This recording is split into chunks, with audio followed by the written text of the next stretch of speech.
all there ever is in your life, I think everybody must be able to admit that, all there ever is the present moment. That's how you experience life, as the present moment.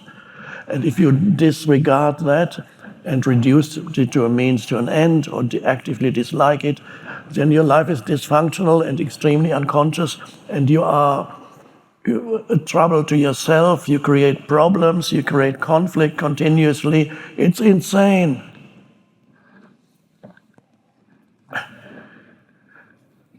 So the acknowledgement of the present moment is absolutely vital. So it begins with acknowledging whatever arises in the present moment, not internally resisting whatever arises in the present moment. And that's another practice here. As you let go of your habitual, the habits of your personality, they gradually recede, subside, and you no longer argue with the present moment. Because for many people, there's a habit of discontent. They're not rooted in being, so they're discontent. There's always a discontent somewhere floating around. And then they seek explanations for the underlying feeling of discontent. Easy to find explanations why you're not happy in the external, even here. Various obstacles can arise here to the deepening of your consciousness. One of the obstacles is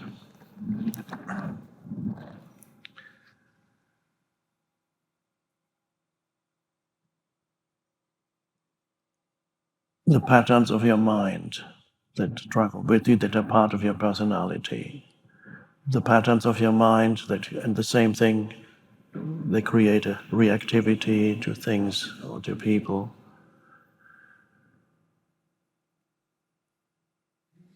But another obstacle is, it's too nice here.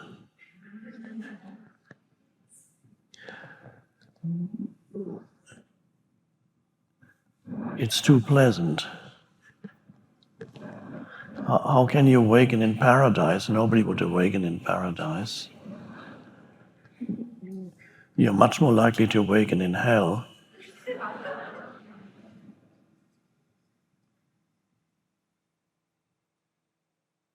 But don't worry, even here you will be challenged either by external events, insignificant things, but they'll bring up some kind of complaint.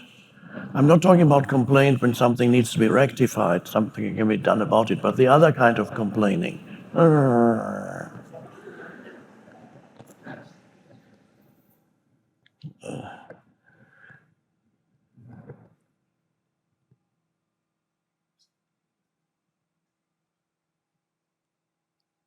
So watch your mind.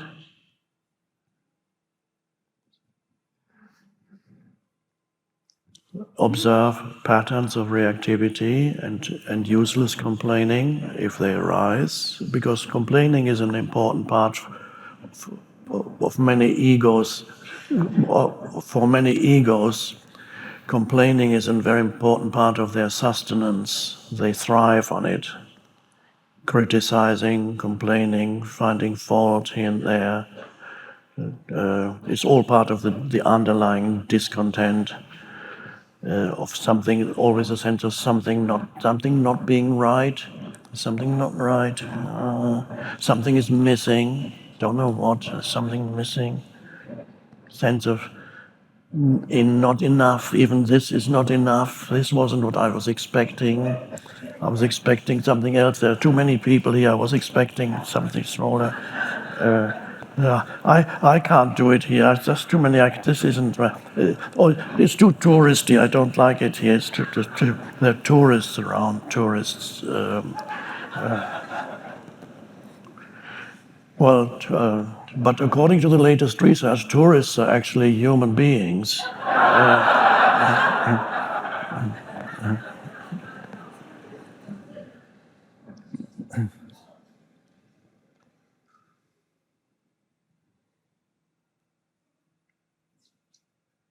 So if you come to a place of living aligned with the isness of the moment, this is a beautiful spiritual practice until it becomes second nature.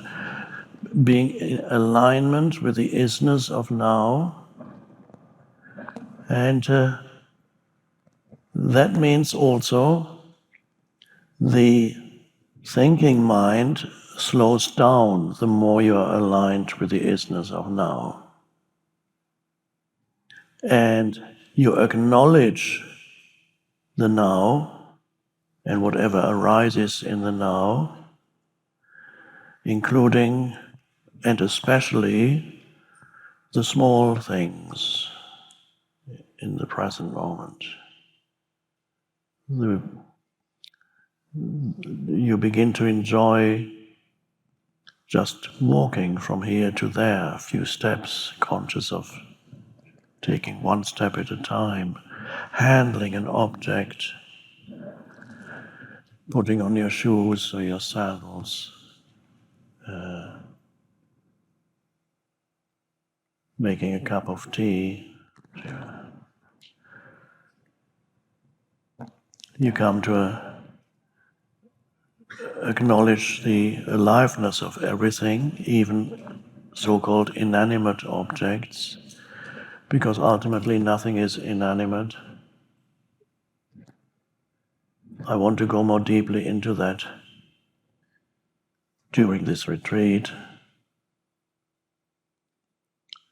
All the ancient cultures, ancient civilizations, including the Polynesian civilization here, but going back everywhere, they all had the primordial spirituality of all ancient cultures was what is called, sometimes called in anthropology, animism.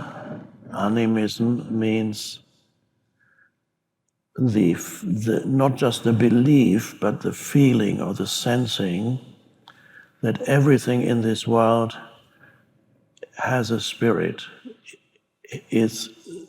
has a soul. Anima from a soul, Latin from soul. Animism underlies all ancient spirituality in everywhere. The sensing that the world is intensely alive. There is a hidden presence in all things. Not just alive things, but also so-called inanimate things. There is a hidden presence.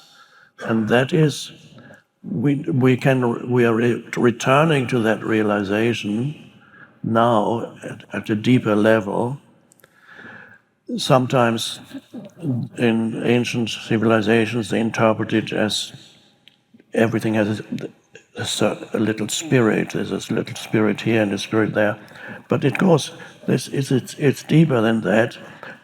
Everything is a manifestation of consciousness. That's how consciousness is the intelligence that underlies the universe. There is a vast intelligence that is the organizing principle behind the manifestation of all life forms. There's a vast intelligence at work beyond sense perceptions.